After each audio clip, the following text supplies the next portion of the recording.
ভোটের মুখে ফের কলকাতা এবং হাওড়ায় টাকা উদ্ধার হলো। হাওড়া স্টেশনের কাছে টাকা এবং ডলার উদ্ধার হয়েছে।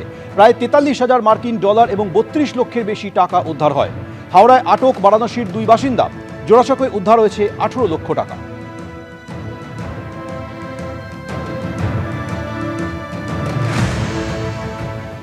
খাস কলকাতায় জঙ্গি দমনের গাড়ি নিয়ে রুট মার্চ কেন্দ্রীয় বাহিনীর। বেহালা পূর্ব কেন্দ্রে পশ্চিম পুটিয়ারিতে মার্কসম্যান গাড়ি নিয়ে টহল।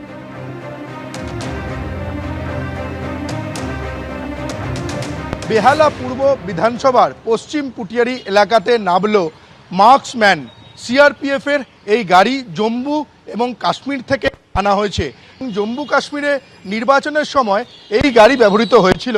তারপর এই পশ্চিমবঙ্গে এই গাড়ি আনা হয়েছে নির্বাচনের আগে। দেখতে পাওয়া যাচ্ছে এই মার্কসম্যান গাড়ি, পুরো গাড়িটা একেবারে প্রোটেক্টিভ।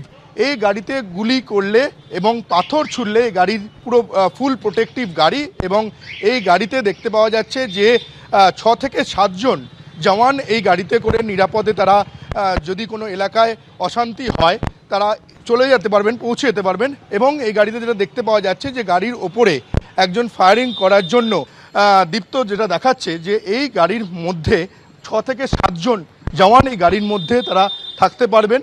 এবং এই গাড়িতে বিভিন্ন পোর্ট রয়েছে। তার পাশাপাশি গাড়ির যে জানলা দরজা অত্যন্ত শক্তিশালী।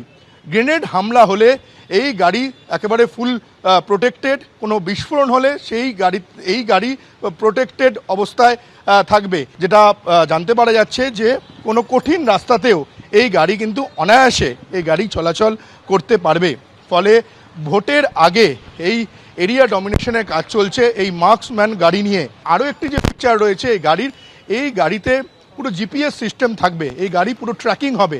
যেখানে কন্ট্রোল রুম থাকবে, সেই কন্ট্রোল রুমে বসে এই গাড়ির গতিবিধি লক্ষ্য করা যাবে। ক্যামেরায় দীপ্ত চক্রবর্তীর সঙ্গে সৌমিত্র রায়, রিপোর্ট এবিপি আনন্দ,